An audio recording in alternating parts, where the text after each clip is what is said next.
YouTube family. तर आज शॉपला सुट्टी होती, तर आज आलेलो आहोत शेतात. तर या ठिकाणी आपलं घरगुती वापरासाठी थोडंसं आपण भाजीपाला लावलेला आहे.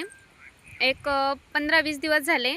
हा बघा आमचा दादू, आणि तो खूप चिखल खेळत आहे. तर ते पाहण्यासाठी आज आम्ही शेतामध्ये आलो होतो. आणि हे शेत तुम्ही म्हणसाल की हे शेत असं खराब आहे, एकदम पडीक असल्यासारखं पण दिसतंय. तर तसं काही नाही आहे. हे 7-8 एक अगदी 9-10 वर्षापूर्वी म्हटलं तरी चालेल ते पडीकच होतं. तर आत्ताच त्याला कुठं आपण नांगरणी केली आहे आणि त्याच्यात भाजीपाला लावलेला आहे. तर भाजीपाला काय काय लावलेलं आहे हे मी आज तुम्हाला दाखवणार आहे. तर याच्यामध्ये एक आत्ताच आपण पाणी पण दिलेलं आहे. वांग्याची झाडे लावलेली आहेत. एक 7 ते 8 सऱ्या वांग्याच्या लावलेल्या आहेत. आणि त्याच्यानंतर इकडं या ठिकाणी टोमॅटोची झाडं लावलेली आहेत. त्याचबरोबर हे पहा, हे टोमॅटोचे पण झाडं आहेत.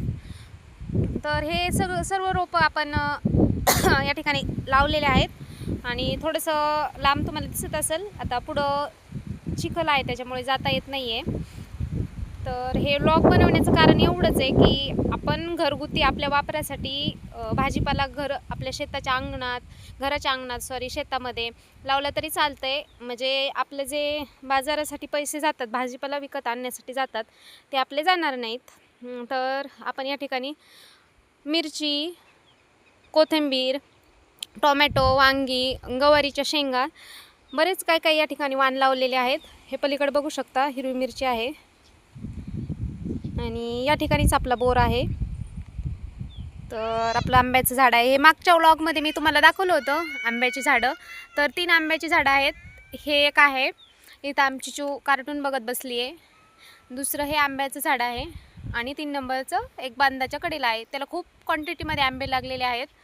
आणि बघू शकता इथं साईडलाच आपली विहीर आहे. तर विहीर बांधलेली नाही आहे.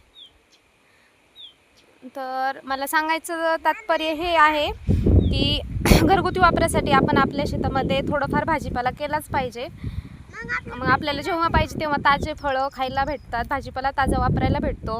आणि बाजारातला सेंद्रिय खतामधला नसल्यामुळे, अगदी रासायनिक खतामध्ये पिकवलेला असल्यामुळे आपल्याला आजारांची सुद्धा शक्यता असते. त्याच्यामुळे आपण आपल्या घरीच लावला पाहिजे आणि खाल्ला पाहिजे. तर हे सर्व आम्ही साकतच्या ठिकाणी एक नर्सरी आहे, त्या ठिकाणाहून हे सर्व रोपं आणलेले आहेत. जर कोणाला आजूबाजूला असतील तर ती नर्सरी खूप चांगली आहे, खूप चांगली व्हरायटी देते. ही आपली विहीर आहे. तर व्लॉग कसा वाटला नक्की कमेंटमध्ये सांगा. धन्यवाद.